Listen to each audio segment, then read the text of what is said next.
Hello and welcome to my Kuaiban'r tutorial. My name is CJ.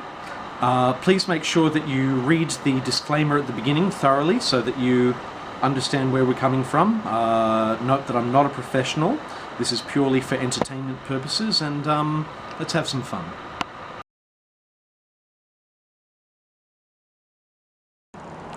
Okay, let's look at our first piece of the Kuaiban'r. This is the Kuaiban'r. This is the small. You'll notice here it has 5 pieces of bamboo. It's joined by a piece of silk, braided silk, and there are coins in between. It's always held in the left hand. It doesn't matter if you're a righty. You put your finger between the odd man out, and there should be just enough space for your finger to fit in. It shouldn't be too loose, otherwise it'll get jangly. Shouldn't be too tight, or you won't be able to clap it together. Okay, this is the Kuaiban'r, the large piece of the Kuaiban'r. You'll notice you have your knot here. This is the outside, and over here where your braid goes through. This should give you a limit as to how far your hand should come. If it goes any higher, you're holding it too high. Your general grip is like this. If you can see in here, you can't see any light passing through. It's like a little cave. Your fingers close around the outside. If you open that, you're going to end up with a horrible tinny noise. You want it nice and closed, so you get a deeper, more rich sound.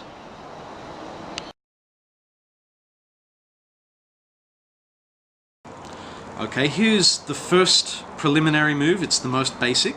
This is just for keeping beat. Note the position of the fingers. Again, your hand should be facing, your index finger should be facing slightly upwards. 3 fingers along the side, and your thumb makes contact with the top. Now you don't press too hard, okay, otherwise you're going to constrict the movement, okay, but it wants to rest on there. You just go like this.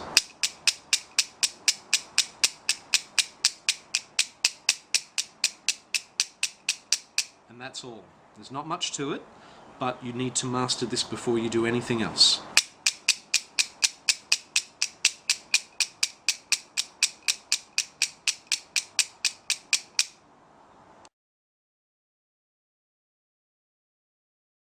Okay, your next move that you need to learn, you'll often hear people referring to it as tagadi because of the sound. It's a little bit more complicated, not too much, but it is a knack to it. Your thumb needs to come around about here. You need to lock it into place, okay, like a gate. There should only be about an inch between your thumb and the outside of the Kuaiban'r. From here, what's going to happen is you're going to slap with your fingers. It's going to contact here. This is going to bounce up and make another contact with your thumb, and then it's going to come back down and bounce into the first section here. Okay, like this.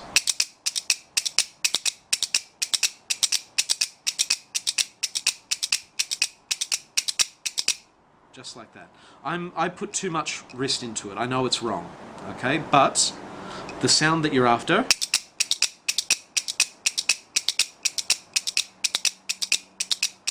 is just like that. Don't force it.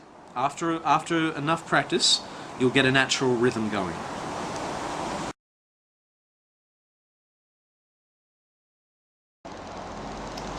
Now you can combine the first move with the second move, but you need to get into the habit of moving your thumb. This is a problem that I have. It's taken me a very, very long time to get out of this habit, but you'll watch here, you're going to go from here to there, to here to there, like this. Okay? Like so.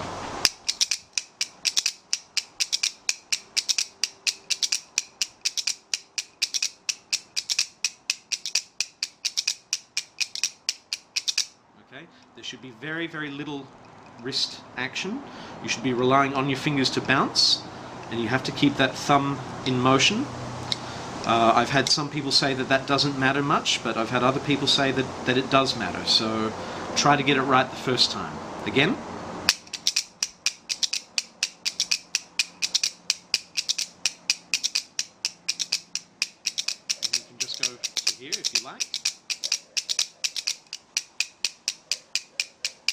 there.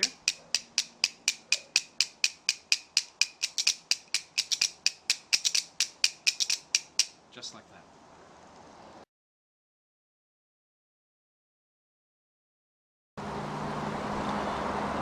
Right?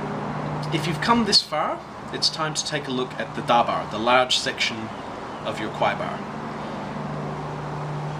This is a lot less demanding than the shellbar, but you're going to have to try and do two at once, which is a bit daunting.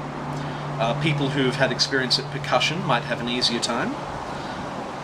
The first thing to note is that you want it sitting up at an angle. That's really the optimum place for your knot. That's how tight you want it. You don't want it to lie flat or even further, then it becomes harder to work. As I said before, it's important to get the heel of your palm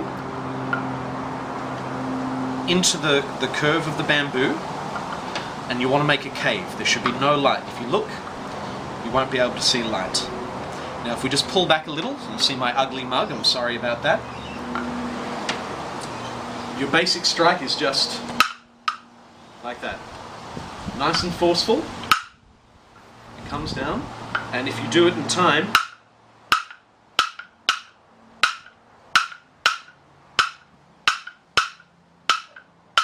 okay, you come down with the wrist and the elbow.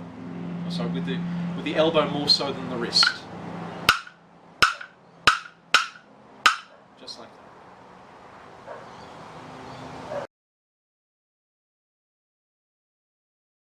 that. Now we're ready to put things together, and this is the really tricky part because you're going to be doing something different with this hand to that hand. As I said, if you're a percussionist, you'll have a better chance, or if you play the guitar, that's good too. For me it was very, very difficult for me to get the sync, but I got it in time. You're going to be going with your right hand, with your left.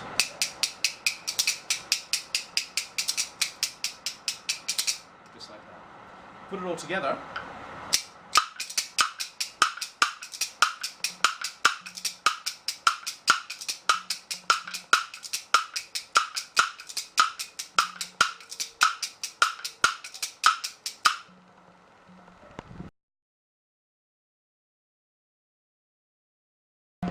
Now there are some additional moves that you can use with the dabar that just add a little bit more to your performance, make it a lot less repetitive and less monotonous. If you pay attention to this one, okay, you'll combine that with your basic move.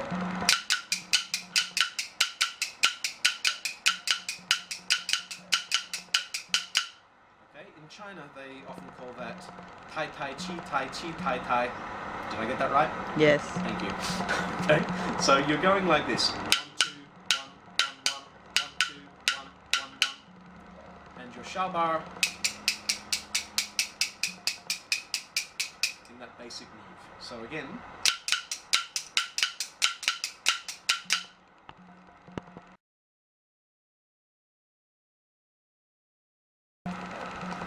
in addition, you don't need to give full strikes with your dabar all the time.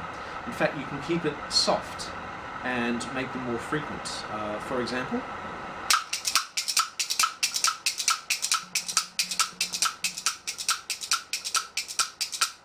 just like that. On top of that, you can change the pitch of your dabar by either moving your fingers or moving your thumb. If we come along behind, you can see if I drive my thumb into the hole, get close up there, you can vary the pitch.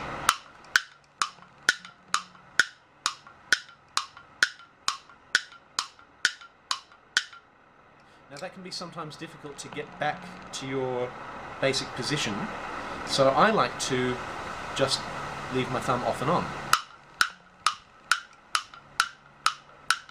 And it's not as good a sound, but it does the trick depending on what you're doing. I've also seen people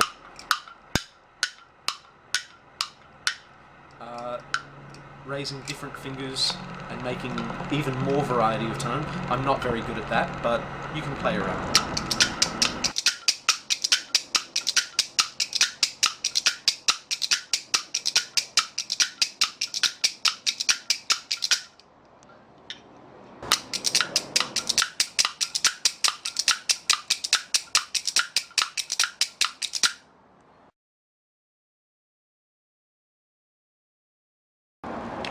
One last little thing that you can add to your performance is playing the spine of your shao bar with the end of your da bar. There are several ways of doing this, but what you're wanting to do is use this edge to wrap along the end. Now, the simplest way goes 1, 2, 3, 4. 1, 2, 3, 4. Okay? At speed,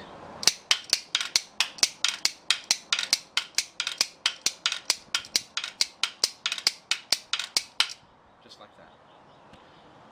There's a more advanced way, which is a little bit more difficult, and it's hard to keep time. You hold your shao bar together. You're going to run the end of your da bar off like this, but then kick the back of the shao bar.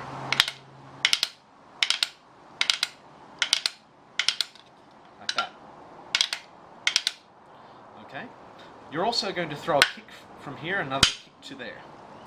All together,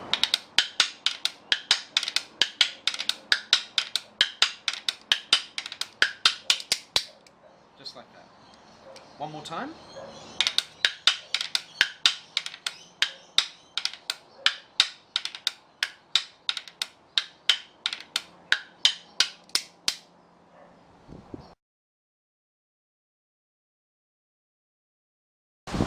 Okay, so when you put it all together, you get something a little bit like this.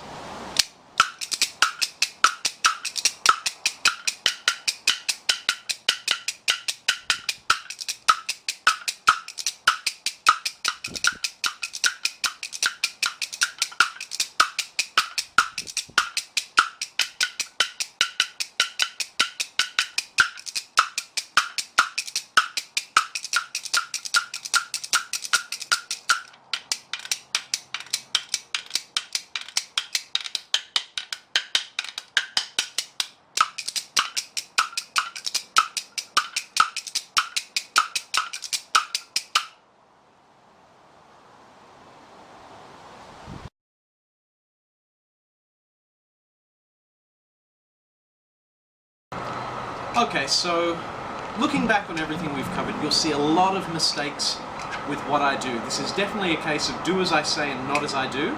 You'll notice I have problems moving my thumb. I don't smile. I always have an angry look on my face. These are just things that you yourself can pick up. As I said, I'm not a professional. I'm just someone who enjoys Kuaiban'r very much. I hope this little tutorial will help you enjoy Kuaiban'r as much as I do. And don't worry if you don't get it right. If you really want to learn properly, my strongest suggestion is to, well, firstly, go to wherever you got your Kuaiban'r, find a local Chinese community, meet some people, get to know some people in your area. If you have enough money, come to visit us in Beijing. But above all, don't worry too much. What's most important is that you have a good time and do your best.